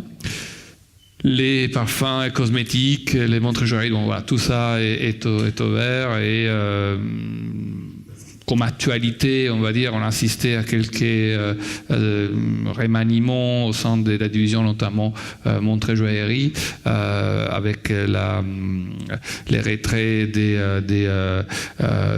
des Jean-Claude Biver, mais là encore, ce qui nous plaît normalement de cette entreprise, c'est qu'il y a plusieurs lignes de management et il y a des ressources aujourd'hui quasi inépuisables, des managers de très très grands talents qui peuvent très vite prendre les relais. Bien, alors si on quitte la sélection individuelle sur la poche longue action, rapidement, puisque les temps passent, sur les baskets, sur les paniers. Donc les paniers qui ont là encore très fortement contribué sur les trimestres et même sur les semestres. Donc je rappelle juste rapidement qu'il s'agit des paniers qui utilisent ce que vous avez vu tout à l'heure, c'est-à-dire notre capacité à détecter des facteurs comportementaux ou fondamentaux sur la base de nos propres bases de données. On peut les utiliser en sélection individuelle comme sur Wirecard, mais nous pouvons également les utiliser pour constituer des paniers qui présentent des caractéristiques ou des thématiques ou qui ont une exposition sur des secteurs qui nous intéressent. Donc, juste pour vous donner une idée de ce qui est aujourd'hui dans les portefeuilles, donc les paniers qui sont dans les portefeuilles sont fondés sur, au niveau du long, des facteurs fondamentaux et comportementaux favorables, comme par exemple les cash flows libres par rapport à la capitalisation de l'entreprise, que nous appelons les free cash flow yield, mais aussi les transactions de dirigeants, ce que vous avez vu tout à l'heure, les rachats d'actions par rapport à leur capitalisation, le buyback yield, et d'autres facteurs comportementaux comme des anomalies positives dans la distribution aux actionnaires. Les caractéristiques des paniers, alors ces paniers longs sont en réalité un assemblage de deux paniers sur les UCITS et je vous parlerai tout à l'heure de l'EFIA. Donc sur les UCITS, donc Varenne Valeur, Varenne Global, vous avez un assemblage de deux sous-paniers, un qui est dominant ou prédominant qui est ce que nous appelons un panier AB. Donc vous vous souvenez l'échelle des qualités économiques que je vous ai présentées au début. Il s'agit là d'entreprises de très bonne qualité, de bonne ou très bonne qualité, qui présentent un niveau élevé des cash flow par rapport à leur capitalisation. Le deuxième, c'est ce que nous appelons GRTR, donc croissance ou retournement. Ce sont des entreprises qui présentent des taux de croissance très élevés ou elles sont en phase de retournement. Les paniers libellés en euros, un mécanisme de couverture d'échange systématique, on le revoit mensuellement. Et aujourd'hui, il y a une exposition sur Varenne Valeur cible, donc un target, si vous voulez, d'exposition cible sur Valeur comme sur Global de 12,5%. Sur Varenne Sélection, Global Sélection et Active Fund, on est à 6%. Par contre, sur Varenne Sélection et Active Fund, donc sur les FIA, nous avons uniquement ces paniers GRTR en raison de la différence d'exposition des fonds. Donc, je vais passer rapidement ces aspects juste pour signaler que vous pouvez trouver ici à la page 52 et 53 la répartition sectorielle de ces paniers. Vous verrez une différence importante entre l'AB qui reprend beaucoup ce que nous avons déjà dans nos portefeuilles. Évidemment, vous ne trouverez pas des financières, j'ai oublié de le dire, mais je le rappelle quand même. Chez Varenne, nous n'achetons jamais les actions, par exemple, d'une banque. Donc c'est quelque chose qui est totalement dehors. F pour nous financières, c'est non-investment grade. Ici, vous voyez, c'est quelque chose d'assez proche de ce que nous avons dans nos portefeuilles avec quelques différences près. Et par contre, sur les paniers GRTR, qui est celui qui est uniquement présent, exclusivement sur les FIA et en plus petite quantité sur les UCITS. Vous voyez là, on a des secteurs qui ne sont pas forcément ceux qu'on fait d'habitude. Donc c'est en complémentarité, ça nous permet d'enrichir la sélection et d'optimiser les comportements des portefeuilles. Donc, avec ces objectifs de 12,5% et 6%, on peut voir un petit peu l'évolution de la poche de l'exposition sur les fonds valeurs globales et les assez proches. Et là, on est à un petit peu moins que 70%, à peut-être 68% sur Varenne Valeur, tandis que nous sommes pleinement investis sur des fonds comme Varenne Sélection. C'est une des raisons pour laquelle les paniers sont utilisés de façon différente. Un avantage important pour nous et les performances d'excellentes factures des derniers mois sur ces paniers les confirment, c'est dans un moment où le marché est très cher, où les pièges sont nombreux, de pouvoir intervenir en diversifié plutôt que prendre des risques, on va dire, sur des entreprises que nous avons dans les viseurs, sont de très bonne qualité, mais sont trop chères. Bien, on vient en short rapidement. Donc, je vous rappelle les deux façons d'intervenir possibles. Là encore, sélection individuelle ou en diversifié. En sélection individuelle, c'est l'absolu short. Qu'est-ce qu'on cherche là-dessus? On cherche des entreprises qui vont faire face à ce que nous appelons un capital event, donc à minima, je dirais, une récapitalisation importante, une restructuration du capital ou puis en situation de banqueroute, liquidation.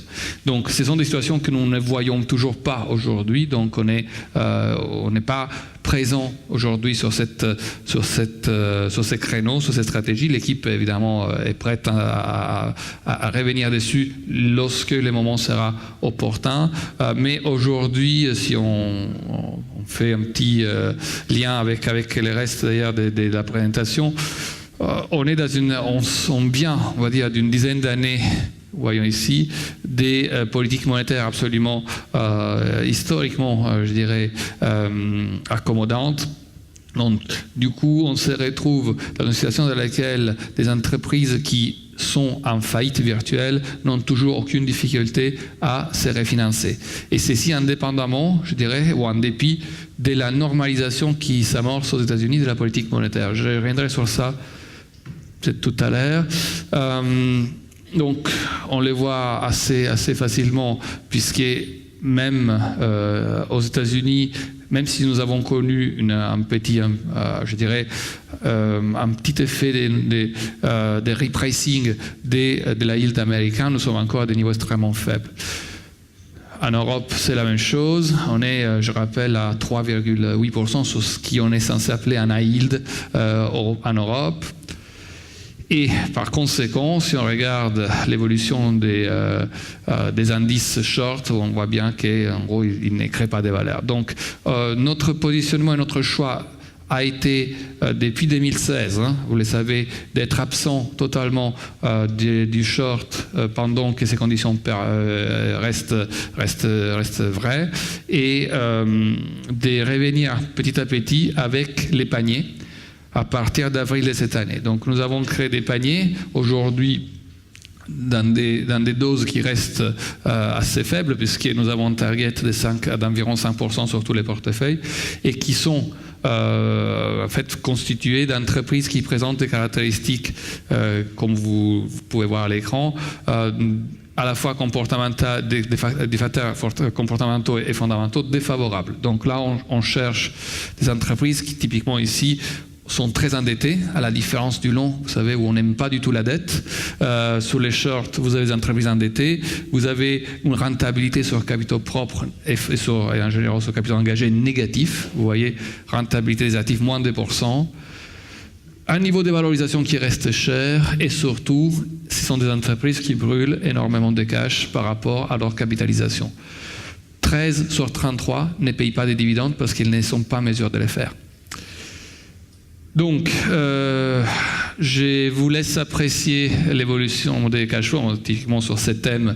Vous voyez que l'ensemble des entreprises que nous avons sélectionnées depuis la création brûlent du de la trésorerie libre,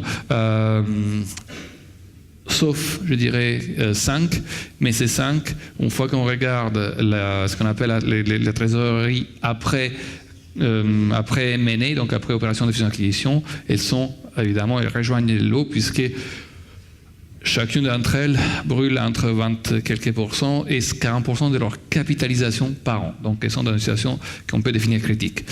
Même dans une situation comme celle-ci, ou plutôt dans des conditions comme celles-ci, ces entreprises, aujourd'hui, ça ne tire pas trop mal, parce que globalement, on arrive toujours à se refinancer de façon très aisée, et je pense que ceci fait un peu les liens avec ce qu'on pourra voir sur les situations spéciales et sur la section macroéconomique. Donc du coup, pour le moment, nous restons sur nos positions, 5% en diversifié. On suivra l'évolution des conditions de crédit, évidemment aussi de la situation au niveau des conditions de la politique monétaire. Pour le moment, rien ne nous fait changer d'avis, donc nous avons encore une exposition très très faible et surtout diversifiée sur les shorts. Donc voilà, avec ceci, je vous laisse apprécier évidemment la diversité des secteurs dans les paniers, et je demande à Michael et Bertrand de venir nous présenter rapidement, parce qu'on a un peu tardé, la situation sur les situations spéciales par arbitrage des fusions-acquisitions. Merci. Bonjour à tous. Alors, tout d'abord, de quoi parle-t-on quand on parle de situation spéciale chez Varenne ? Eh bien, il va s'agir principalement de l'arbitrage de fusion-acquisition, des opérations sur titre et des opérations de restructuration du capital. Nous intervenons uniquement sur un univers sécurisé, c'est-à-dire des opérations qui sont annoncées et amicales, et à contrario, nous ne faisons pas d'opérations de type hostile ou de type pré-annonce, qui sont des opérations qui vont être plus risquées. En termes de zone géographique, on évolue principalement sur la zone des marchés développés. Comme toutes les stratégies chez Varenne, la stratégie de situation spéciale possède un framework qui lui est propre, avec une méthodologie et des processus d'investissement qui sont structurés et rigoureux, des outils d'information qui sont propriétaires à la stratégie, et une équipe maintenant de 3 personnes, donc composée de moi-même, de mon collègue Bertrand et d'Aliénor, qui sommes dédiés à cette stratégie. Alors, quel va être l'apport de la stratégie de situation spéciale au fond ? C'est un apport qui va être triple. Premièrement, la stratégie va amener un complément de rendement au fond. Elle va permettre de décorréler le fonds du marché. Et enfin, elle va permettre aussi de faire baisser la volatilité globale du fonds. Pour comprendre comment fonctionne la stratégie d'arbitrage sur fusion-acquisition et son environnement, vous avez 3 facteurs clés à avoir en tête. Premier facteur, ça va être le niveau des taux d'intérêt. Plus les taux d'intérêt vont être élevés, plus l'espérance de rendement sur la stratégie sera importante. Pourquoi ? Parce que les investisseurs vont demander une prime de risque pour être investis sur cette stratégie. Aujourd'hui, si on fait un tour d'horizon, en Europe, on est sur des niveaux de taux d'intérêt qui sont historiquement bas, donc des rentabilités qui sont relativement faibles pour nous sur l'Europe. A contrario, aux États-Unis, on est sur un processus de normalisation de la politique monétaire, avec la Réserve fédérale qui a monté ses taux à 2,25%. Et donc, on a pu trouver plusieurs opportunités avec des rentabilités intéressantes sur les États-Unis ce trimestre. Deuxième facteur à avoir en tête quand on regarde la stratégie d'arbitrage sur fusion-acquisition, c'est la volatilité. Lorsque vous avez une augmentation de la volatilité sur les marchés, eh bien la rentabilité des opérations va elle aussi augmenter, ce qu'on appelle dans le jargon un écartement de spread. Ici, vous avez un graphique qui vous montre l'évolution de la volatilité réalisée sur un mois, donc sur l'indice américain, le S&P 500. Ce qu'on peut voir, c'est que sur ces dernières années, on a eu 2 phases importantes d'augmentation de la volatilité. Première phase, c'était à l'été 2015, donc août 2015, lorsqu'on a eu des craintes sur la croissance chinoise avec les craintes d'un hard landing. On voit que la volatilité a toisé les 30 points. Et plus récemment, cette année, premier trimestre 2018, première semaine de février, eh bien, la volatilité, là aussi, a dépassé les 20 points. Donc on a eu une phase de volatilité importante. Cette phase de volatilité, eh bien, elle a eu l'effet que l'on escomptait sur le niveau de rentabilité des opérations. Ici, vous avez graphiquement représenté l'évolution de la rentabilité sur 3 opérations que nous avons détenues en portefeuille. En vert, vous avez une opération américaine dans le secteur de la défense, le rachat de Orbital ATK par Northrop Grumman. En orange, vous avez une opération transfrontalière avec le rachat de la société de biotechnologie Bioverativ par le français Sanofi. Et enfin, une opération européenne en rouge, le rachat de Yux Net-à-Porter par la compagnie financière de Richemont. Ce qu'on voit nettement, c'est que sur la première semaine de février, donc augmentation de la volatilité sur le marché, et si on prend l'exemple de la ligne en vert, donc Orbital ATK, ce qu'on voit, c'est que la rentabilité est passée de 2% à 3% sur l'opération, donc une augmentation très significative des rentabilités. Et ce sont précisément ces fenêtres de tir que l'on va chercher à saisir chez Varenne pour pouvoir déployer du capital sur des opérations qui vont correspondre à nos exigences de rentabilité. Pour finir sur la volatilité, ce que l'on peut voir, c'est qu'on a eu cette phase de volatilité en février, mais depuis, on a quand même une volatilité qui s'est nettement réduite. Aujourd'hui, on est aux alentours de 8 points, ce qui pour nous est un facteur relativement contraignant pour la stratégie. Troisième facteur à avoir en tête, donc on a vu les taux d'intérêt, on a vu la volatilité, la capacité. Donc qu'est-ce que la capacité ? La capacité, ça va être les encours sous gestion des fonds qui, comme nous, pratiquent l'arbitrage de fusion-acquisition. Ce qu'on remarque, c'est une nette évolution. Aujourd'hui, donc fin deuxième trimestre 2018, on est à 64 milliards de dollars d'actifs sous gestion, ce qui est 4 fois plus que ce que l'on avait en 2013. Alors quel rôle va avoir cette capacité ? Eh bien, lorsque vous avez de la volatilité avec un écartement de spread, cette capacité va venir très rapidement éponger cet écartement de spread et donc la rentabilité va se réduire très rapidement lors des phases de volatilité, ce qui là aussi présente une contrainte aujourd'hui pour la stratégie de l'arbitrage sur fusion-acquisition.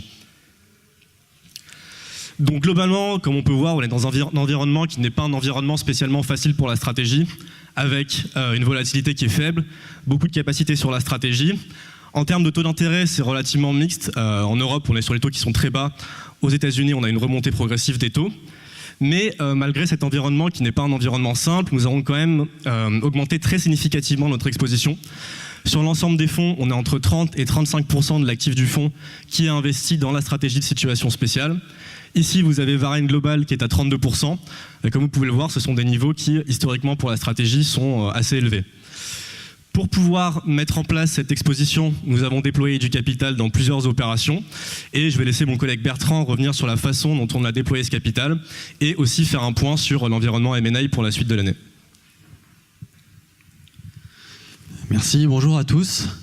Alors, comment nous avons déployé ce capital ? Au premier semestre, sur un certain nombre d'opérations, il y en a une quinzaine qui se sont clôturées, offrant une rentabilité nette annualisée moyenne au premier semestre de 5,10%. Au troisième trimestre, nous en avons 8 qui se sont terminés et à fin septembre, nous en avons toujours 13 en portefeuille. Ces opérations représentent pour le deuxième semestre une durée moyenne de détention estimée de 96 jours et une rentabilité nette annualisée légèrement supérieure à 5,24%. Parmi les opérations terminées, on peut noter l'acquisition de Naturex par Givaudan, qui est une société que nous avons également Enterprise Speaking. Et nous voyons que le mix d'opérations revient effectivement vers les États-Unis avec des taux qui sont plus avantageux, plus simples pour nous de saisir des opportunités. En termes de contribution de performance sur le trimestre, on a environ 12 points de base sur l'ensemble de nos fonds. Et en termes de réserve de performance, c'est-à-dire les opérations qui sont toujours en cours dans nos portefeuilles, donc des opérations pour lesquelles les actions offrent une décote par rapport au prix de l'offre, nous avons une réserve de performance de 35 points de base qui devrait pour la plupart tomber au quatrième trimestre avec des opérations en train de se terminer, telles que l'acquisition de Syntel par Atos ou d'Enercare par Brookfield Infrastructure au Canada. En termes de perspective pour la stratégie, nous sommes toujours sur des niveaux historiques avec 3 300 milliards de dollars de transactions en 2018. Par rapport au même moment l'année dernière, il s'agit d'une augmentation de 40% en valeur des transactions. En Europe, on est à 76% plus haut que l'année dernière au même moment. Les facteurs sous-jacents sont toujours présents. On en parle depuis plusieurs réunions, mais il y a toujours des conditions de financement extrêmement favorables. Si vous voulez racheter une société avec vos actions bénéficient de valorisation élevée, donc c'est une excellente monnaie. Si vous voulez le faire en numéraire, vous pouvez vous endetter à des taux bas dans des conditions très favorables. Donc facile pour faire des acquisitions. Deuxième facteur, c'est la thématique de la consolidation dans plusieurs secteurs qui est toujours présente, notamment pour résister à des problématiques de disruption ou à une pression concurrentielle accrue. Troisième facteur, c'est les private equity. Les private equity, on en parle depuis 1 an. Ils en sont à des niveaux aussi hauts qu'en 2007 avec 314 milliards de dollars de transactions depuis le début de l'année, eux aussi bénéficient de conditions de financement avantageuses avec l'appétit des investisseurs pour les leverage loans, donc des prêts qui proposent des rendements plus attractifs. Ils sont côté facteur, mais les private equity sont aussi côté perspective. Les private equity ont toujours énormément de capacité de feu. À fin 2017, ils avaient 1700 milliards de capacités non déployées, c'est-à-dire que si on avait un ralentissement du cycle M&A qui est principalement porté par les corporates aujourd'hui, il pourrait être un second souffle pour le cycle. Sur ces éléments positifs, pour très optimistes même sur le cycle, nous avons quand même des craintes et des risques qui pèsent sur la stratégie, et notamment la résurgence de risques réglementaires. Il faut savoir que les moyens alloués aux autorités antitrust ont augmenté cette année, notamment au Brésil, en Chine et plus récemment aux États-Unis. D'autre part, nous avons aussi un renfort du rôle des autorités de contrôle des investissements étrangers. Tout à l'heure, on parlait par exemple de Atos qui rachète Syntel. Atos, un Français qui rachète Syntel aux États-Unis, c'est soumis à des contrôles d'investissement étrangers. Il y a une loi qui a été passée cet été aux États-Unis, la loi FIRMA, qui renforce le rôle de cette autorité aux États-Unis. Et nous sommes dans un contexte toujours de guerre commerciale. Donc c'est des risques plus importants pour la stratégie. En conclusion, ce qu'il faut retenir sur les perspectives, c'est que nous avons toujours un univers dans lequel il y a plus de transactions, donc plus d'opportunités pour nous à saisir, des choses intéressantes à faire, mais nous resterons toujours extrêmement attentifs et vigilants quant à la qualité des opérations que nous rentrerons au portefeuille, notamment du fait de la résurgence de ces risques réglementaires. Merci. Très bien, donc nous allons pouvoir aller à la dernière section de notre présentation aujourd'hui. Donc on parle de la couverture macroéconomique qui ont véritablement contribué à notre performance cette année et c'est dans ce trimestre. Juste un démo avant de rentrer dans la stratégie. Qu'est-ce que c'est? Alors c'est une stratégie qui vise à identifier des risques que nous ne pouvons pas couvrir en construction de portefeuille, les isoler et les couvrir par les biais d'instruments d'ordre, on va dire, asymétriques, donc typiquement optionnels, ou par des positions directionnelles avec un sous-jacent, également asymétrique, donc ce qui permet, en cas d'événement, évidemment, de profiter d'une revalorisation, d'un repricing assez important. Donc, si on regarde un tout petit peu avant de rentrer dans les portefeuilles, et on profite de cette section pour parler très rapidement de la situation macroéconomique telle que nous la voyons, je pense qu'il y a comme... Très exactement comme il y a 3 mois, on est dans une situation dans laquelle ça ne se passe pas trop mal sur les marchés développés. Les émergents subissent des tensions importantes, évidemment, ce qui a un peu été déjà le cas il y a 3 mois lorsque l'on en avait parlé. Mais globalement, je dirais, l'économie tient grâce aux marchés développés. Les risques, par contre, n'ont pas véritablement changé. Nous avons, comme vous le savez, utilisé plutôt l'année 2017 de façon assez intense pour profiter de l'accalmie des marchés de 2017 pour constituer un petit arsenal d'instruments de couverture macro qui ont très bien fonctionné cette année. Donc, très rapidement, donc, sur les 3 messages, les premiers, ça se passe bien sur les marchés occidentaux, on peut les voir aux États-Unis typiquement en faisant un petit tour du monde rapide. Donc aux États-Unis, les niveaux de chômage ne cessent de baisser. Nous sommes, comme vous le voyez, à des niveaux historiquement faibles, puisqu'on retrouve les niveaux des 70 ou des 1000, moins de 4%. Et de l'autre côté, nous avons une stabilisation ce qu'on appelle les taux de participation au chômage, qui qualifie en quelque sorte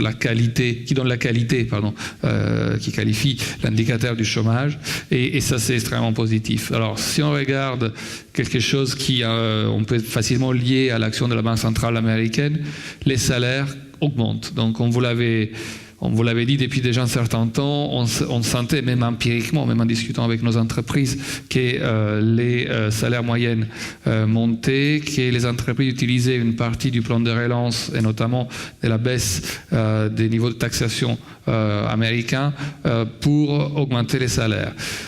c'est de plus en plus évident. C'est une des raisons pour laquelle la Fed est obligée d'intervenir afin d'éviter ce qu'on peut appeler une surchauffe de l'économie américaine. Donc on voit la tendance. C'est une tendance qui évidemment va bien au-delà du taux d'inflation qui est visé par la Réserve fédérale américaine. Rien que, je crois que c'est hier ou avant-hier, Amazon a officialisé sa volonté, a communiqué, annoncé sa volonté de fournir à l'ensemble de ses employés un salaire minimum de $15 de l'heure. C'est une première, évidemment, et c'est quelque chose qui va bien au-delà même des volontés de chaque État. On sait que la Californie a progressivement créé un salaire minimum. On ne l'avait pas historiquement aux États-Unis. Aujourd'hui, non seulement on a un salaire minimum, mais on assiste à une espèce de surenchère des États et des entreprises dans ce sens-là. Ceci explique une partie des évolutions que vous voyez ici et évidemment explique également l'inquiétude de la Réserve fédérale américaine quant à la résurgence ou l'émergence de l'inflation. C'est encore plus vrai lorsqu'on regarde les autres indicateurs qui sont tous au vert, donc je vais passer très vite, c'est sur l'immobilier évidemment, ou les taux de croissance américains. Alors les taux de croissance, ils bénéficient clairement du plan de relance et notamment de la baisse des taxations de M. Trump. C'est quelque chose qui va certainement avoir un premier impact cette année, mais va être suivi probablement encore en 2019 par des véritables, je dirais, plans de relance qui sont moins portés sur la baisse des impôts et beaucoup plus sur la dépense publique. Donc on va avoir probablement un déficit américain, un déficit de bilan qui va augmenter et qui va continuer à soutenir la croissance américaine encore en 2018 et 2019 évidemment. Les taux d'inflation, comme on le disait, qui se situent maintenant au-delà des niveaux objectifs pour la Fed, rappelons-le 2%, un peu moins de 2% d'ailleurs. Et les seuls éléments qui pourraient jouer les troubles faits, les pétroles. Les pétroles avec une évolution très négative et très surprenante, en fait, en quelque sorte. Encore en juin 2017, nous étions à $50. Aujourd'hui, nous sommes au-delà des 80. Donc, ceci est évidemment peut paraître problématique. Nous ne sommes pas trop de cet avis, dans le sens que nous sommes dans une économie qui risque la surchauffe au niveau à la fois de la demande et de l'offre, de l'inflation potentielle, de l'utilisation de la capacité. Donc du coup, un élément qui arrive en quelque sorte à refroidir un tout petit peu l'évolution de la progression de l'économie américaine est à notre avis pas forcément défavorable en ce moment. C'est d'ailleurs, avant de rentrer sur la zone euro, c'était, je pense, aussi l'opinion de la Fed, puisqu'on continue aujourd'hui sur une normalisation de la politique monétaire.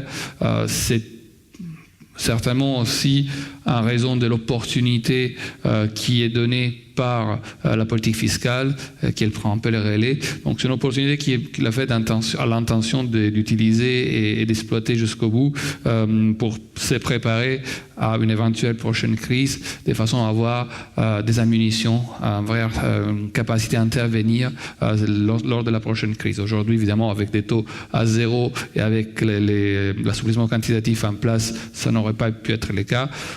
Au niveau des politiques monétaires conventionnelles, on a une normalisation des taux directeurs, et au niveau de l'assouplissement quantitatif, vous savez, on est maintenant dans une phase de resserrement quantitatif qui a débuté, donc on essaie de réduire les bilans de banque centrale. En Europe, nous sommes dans une situation comparable mais avec moins de vigueur, donc on a évidemment encore les effets très importants de l'assouplissement quantitatif. On voit une stabilisation à un niveau assez élevé du crédit à la consommation, par exemple, du crédit aux entreprises non financières.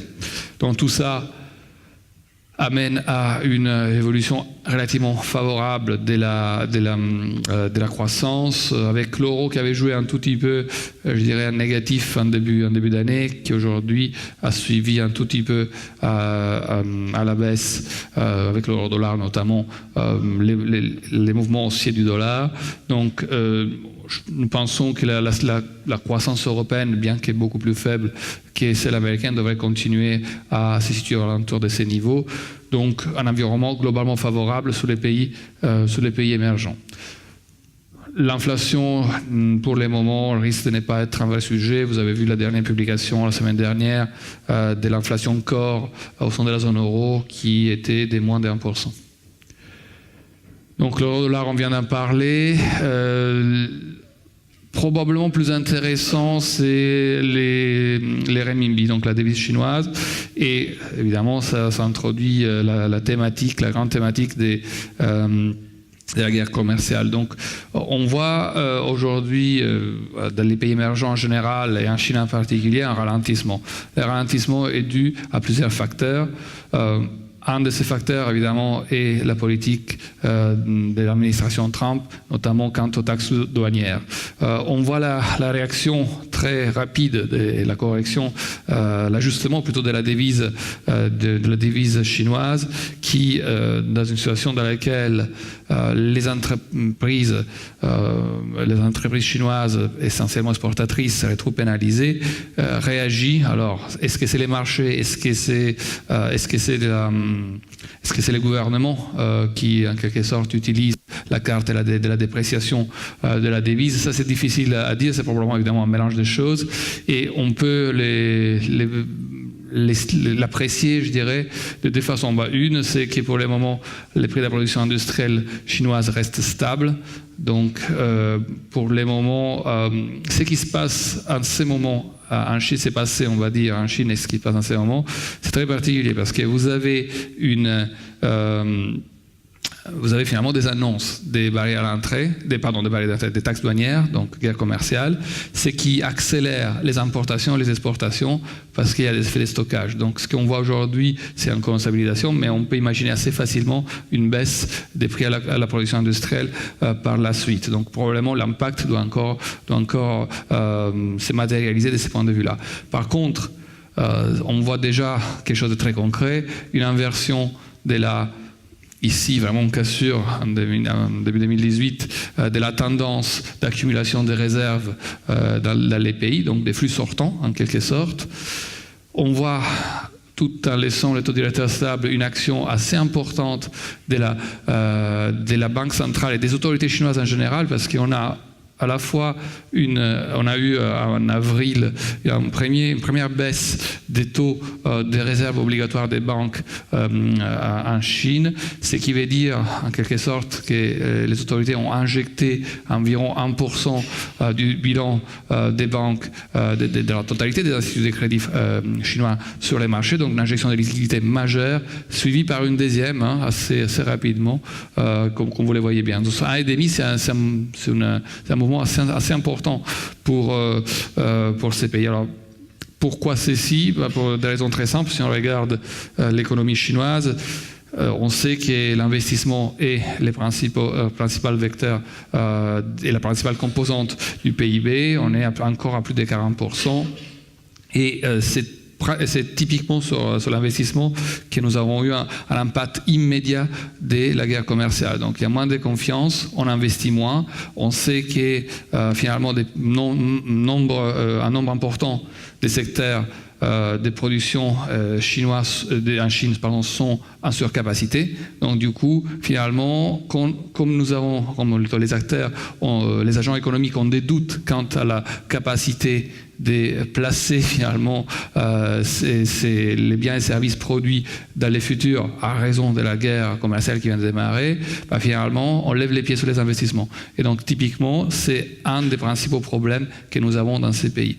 Sur la consommation, elle tient encore pour le moment, même si elle a pâti de l'action menée depuis 2015-2016, qui a été en fait en quelque sorte qui visait une maîtrise de la bulle à la fois financière, vous vous souvenez, août 2015, ça a été fait, mais aussi sur l'immobilier. Ils ont réussi, sans impacter forcément, sans avoir un impact direct sur les taux directeurs, ils ont réussi tout de même à maîtriser une bulle qui peut être très très dangereuse avec des mesures administratives et avec une intervention sur l'interbancaire. Ceci étant dit, on voit des premiers signes de ralentissement et les autorités chinoises, en plus d'intervenir sur la politique monétaire, comme on vient de le voir, ils interviennent également en politique fiscale. Donc en mars, on a eu une baisse de TVA de 1% en Chine. Nous avons eu également des annonces de baisse du niveau de taxation pour les entreprises, aussi bien que pour les personnes physiques. Donc ceci, évidemment, risque de continuer au moment où les exportations risquent de souffrir dans les trimestres à venir. Donc, ralentissement, on en a parlé, relance d'un côté politique fiscale, mais aussi politique monétaire, injection de liquidités égale augmentation de la dette. Et donc on voit la tendance, qu'on vous a déjà présenté plusieurs fois, assez inquiétante de l'endettement chinois. C'est une tendance qui se fait notamment au niveau des entreprises non financières. On le voit ici, on n'a pas de données plus récentes, mais on voit la tendance sur les entreprises non financières en termes d'endettement, et qui est toujours à prendre comme un signal potentiellement problématique lorsqu'on regarde la totalité des crises dans des pays évidemment plus faibles que la Chine, peut-être du point de vue de la capacité à absorber de la dette, mais tout de même, si on regarde les crises des derniers 35 ans, on peut voir qu'un point commun était l'augmentation de l'endettement des entreprises non financières, notamment lorsqu'il est financé en devises étrangères. Donc, du coup, si on revient un peu à ce que j'appelle souvent la force gravitationnelle, qui est la normalisation de la politique américaine, qu'est-ce qu'on peut voir, qu'est-ce qu'on voit en ce moment? Comme on le disait, le début de normalisation qui se poursuit avec une volonté d'aller au-delà dû au risque des surchauffes de l'économie américaine, donc des résurgences de l'inflation, mais aussi à un risque évident quelque sorte de création de bulles sur un certain nombre d'actifs comme les crédits. Un impact déjà sur les marchés émergents. Vous vous souvenez, 2013, c'était un premier mouvement, on va dire, qui a été avorté. En fait, un premier, vous vous souvenez, ce qu'on appelait parfois les taper tantrums, on avait appelé ça comme ça en 2013. Donc, la Banque centrale américaine, la Fed, qui commence et après fait machine arrière, commence à normaliser après fait machine arrière, impact sur les émergents, puis on calme un peu les jeux, 2014-15, tout revient à peu près à la normale, et là, vous avez vu, ils n'ont plus les choix, l'économie en surchauffe, il faut intervenir, Trump en plus se jette de l'huile sur les feux, donc ils n'ont plus les choix. Premier impact sur les marchés émergents, notamment sur ce qu'on appelle les pays plus fragiles, ceux qui ont, entre autres, un endettement le plus important en devises étrangères. On voit la Turquie, le Brésil, l'Afrique du Sud, l'Indonésie, sont tous des pays qui partagent cette caractéristique. Et par contre, pour le moment, pas beaucoup d'impact, et c'est assez étonnant, sur les pays développés, notamment si on regarde au niveau de la disponibilité des crédits, on voit même que par rapport à ce qu'on vous avait présenté il y a 3 mois, il y a du mieux. Alors pourquoi ceci? Alors je dirais pour probablement 2 raisons. Une, c'est que nous sommes encore en Europe dans une phase d'assouplissement quantitatif. Nous sommes encore il y a énormément de liquidités qui cherchent du rendement. Et donc, on pousse les agents économiques à prendre du risque. Et il y en a peut-être une autre aussi, c'est qu'on voit émerger une nouvelle forme de shadow banking qui est essentiellement aujourd'hui constituée par des gérants, des asset managers, qui sont les fonds des private credit, les fonds des private equity qui aujourd'hui font en fait une fonction, ils exercent une fonction des crédits, sont un peu les nouvelles banques en quelque sorte, pour des entreprises qui elles, mènent des acquisitions à des prix extrêmement élevés, à des niveaux extrêmement élevés. Donc on peut les voir peut-être ici. Vous voyez, on est à des niveaux, on a retrouvé des niveaux des valorisations sur les LBO qui sont supérieurs au pic qu'on avait imaginé comme problématique de 2007. Donc, ceci probablement explique le fait que pour le moment, dans les pays en développement, nous n'avons pas encore un véritable impact sur les conditions de crédit et en général les économies. Donc, pour le moment, nous monitorons, nous suivons ces indicateurs. Les marchés émergents, pour nous, risquent malheureusement d'être une première, en quelque sorte, étape des propagations, en quelque sorte, des effets qui sont absolument naturels de la normalisation de la politique monétaire américaine, qui est maintenant quelque chose d'obligé pour ces pays. Donc, on suit pour le moment, en quelque sorte, les économies se portent bien au niveau mondial, mais les risques sont essentiellement sur, je répète, pardon, excusez-moi, je reviens en arrière, sur le niveau de la dette. Le niveau de la dette qui reste problématique, avec un niveau des défauts qu'on a vu être arrivé au plus bas. Lorsque on a, donc vous voyez ici typiquement un niveau de défaut très très bas, par exemple sur la yield, lorsque vous avez un pourcentage d'émetteurs à note spéculative qui est au plus haut. Donc ceci évidemment ne peut pas perdurer. Donc ce n'est pas en question des quand, c'est pas dans des si, c'est en question des quand. On va voir une inversion de ces mécanismes qui est augmentation des dettes, augmentation artificielle des prix d'actifs et en quelque sorte une retombée économique sur la croissance. On pourrait aller dans l'autre sens et si cela s'est produit, c'est probablement les principaux risques. Donc nous restons positionnés contre ces risques. Comme nous l'avons fait, vous vous souvenez, on en avait parlé en 2017, en début 2018. Donc nous avons créé un certain nombre d'instruments qui ont bien marché sur l'année en cours. Je vais venir juste à celui qui a probablement été les plus intéressants, nos CDS, donc nos CDS sur dette financière subordonnée. Alors qu'est-ce que c'est un CDS? C'est un instrument qui permet de s'assurer contre les défauts d'une entité, de la dette d'une entité déterminée. Donc dans ces cas-là, sur la dette financière subordonnée, on achète de la protection contre les risques des défauts sur la dette financière subordonnée, qui est la dette plus junior, comme on dit, celle qui absorbe les pertes juste après les capitaux des institutions financières, notamment des banques.